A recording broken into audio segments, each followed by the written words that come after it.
For today's video ay ang gaganda pa ng mga itinapon na damit ng mga pambata. At sa may hindi kalayuan ay mayroon din namang itinapon na sofa. Lumabas nga ako ng araw na yan para bumili ng painitan ng tubig o electric kettle. At bago ko lumabas ay sabi ko kay Nili ay huwag siyang matutulog at baka kailanganin siya ni Lola. Pag gantong ang panahon dito sa Israel ng tag-init ay mayat maya ay tulog si Nili. Hindi naman kalayuan ang bibilhan ko ng painitan ng tubig. At doon din lamang naman ako bibili sa binibilhan ko ng tissue. At bago nga ako pumunta doon ay dumaan muna ako dyan sa ration store para ibili si Lola ng pastrama. Dati nga ay halos araw-araw ay kumakain yan si Lola at napatigil lamang nung nagbakasyon ako sa Pinas. Laging ang problemado si Lola kung anong kakainin niya sa tanghalian kaya naman nasabi ko sa kanya ibibili ko siya ng pastrama. Pork o karneng baboy nga lagi yung binibili ko kay Lola at yan ang kanyang paborito. Hindi nga lahat ng mga tao dito sa Israel ay kumakain ng karneng baboy dahil mga Hudyo ang mga tao dito. At bawal nga sa mga Hudyo ang kumain ng karneng baboy at dahil hindi naman religious ang aking alaga na si Lola ay kumakain siya ng karneng baboy. Ang sinusunod nga lamang ni Lola na kapag kumain ng karne, hindi pwedeng kumain ng anumang dairy products tulad ng cheese o gatas. Dahil dito sa Israel ay bawal pagsamahin ng karne at anumang dairy products tulad ng gatas at cheese. Kaya naman kapag bumibili ako ng gatas para kay Lola ay soy milk ang aking binibili. Para kahit kumain siya ng karne at gusto niya magkape agad ay pwede at hindi bawal dahil soy milk ang aking inilalagay. Pero kapag hindi soy milk at ordinaryong gatas ang ilalagay sa kape ni Lola ay naghihintay pa siya ng 6 na oras bago siya uminom ng kape. Pagkatapos ko ang bumili ng pastrama ni Lola ay pupunta naman ako sa bilihan ng painitan ng tubig.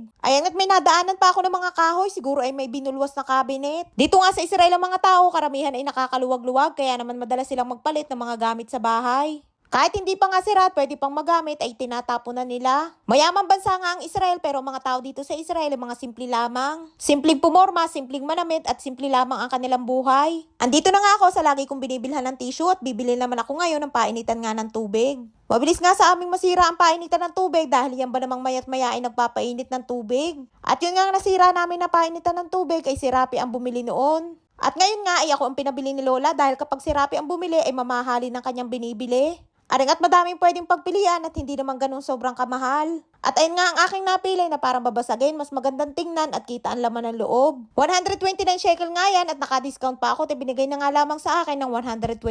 O nasa 1,800 sa pera natin sa Pinas. Mas mura na nga yan kumpara dun sa binili ni Rappi dati na nasira. Nakakita nga din ako ng pressure cooker at bala ko nga din sanang bumili ang kaso ay masyadong malaki. Sabi ko nga kay Lola ay kailangan namin bumili ng pressure cooker. Para pag gusto niya kumain ng karne ay mas mapapalambot ang pagkaluto. At mas lalong hindi siya mahihirapan na kainin ito. Advice nga din ng dietitian ni Lola na kailangan niya kumain ng karne dahil kulang siya sa protein. Isa nga sa pagkain Pinoy na paborito ni Lola na niluluto ko ay ang nilagang buto-buto ng baboy. Kapag nga ako'y nagluluto ng nilaga ay buto-buto ang aking ginagamit para mas malasa. Ayun nga't din na nga ako dumaan at bago ako umuwi dadaan muna ako sa bilihan ng tinapay. Madami din nga lagi diyang mga nakatambay lalo na ang mga matatanda dahil malapit yan sa park. Merkulis kaya ng hapon at nang napadaan ako dyan ay nag-aayos sila ng tent. Merkulis pa nga ng hapon ay inihahanda na nila yan para sa pagpupwestuhan ng mga paninda para sa Huwebes at Biyernes. At bago nga ako umuwi niyan ay bibili muna ako ng tinapay. At dahil hapon na nga yan ay konti na nga lamang din ang kanilang paninda at buti na nga lamang at nakaabot pa ako ng aking paboritong tinapay na lakman niya. 5 peraso nga lamang lagi ang aking binibili dyan na nagkakahalaga ng 150 pesos. Pauwi na nga ako dyan at may nadaanan ako ng mga itinapon ng mga damit na pambata. At kung titingnan nga ay parang pambata na lalaki na damit.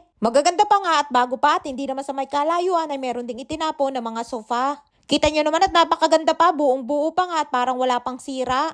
At kung lilinisin nga lamang yan ay siguradong parang bago na ulit. Nakaugalian na nga ng mga tao dito na magtapon ng gamit kahit maayos pa at pwede pang magamit. At kung sa atin nga yan sa Pinas ay kahit butas-butas na at sira-sira ay hindi pa din itinatapon hanggat pwede pang magamit. Ayan nga't may nadaanan pa nga ulit ako ng mga itinapon. Dito nga sa Israel sa dami ng mga itinatapon ay paniguradong makakakumpleto ka ng mga gamit sa bahay. Ayan nga't pagdating ko nga ay nakatambay pa din sa kwarto ni Lola si Nili. At nang makita nga ako ay todo smile na naman. Pagdating ko nga ay pinakita ko agad kay Lola ang aking nabili na painitin ng tubig. Nagustuhan nga yan ni Lola dahil babasagin ayaw kasi ni Lola nung parang plastic. At natawa pa nga ako dyan kay Nili dahil tinatanong kung may kasama daw saksakan. At ang sabi ko naman ay abay syempre may kasamang saksakan. Paano tayo makakapagpainit ng tubig kung walang saksakan? Tinesting ko na nga at nagpainit na nga din ako agad ng tubig. Nagulat nga ako ng buhayin ko at ang ganda may pailaw pa. At talaga namang kitang-kita ang loob habang kumukulo ang tubig. Ay siya hanggang dito na lamang ang aking kwento. Maraming po salamat sa inyong suporta at laging panonood. Mag-iingat po kayo palagi.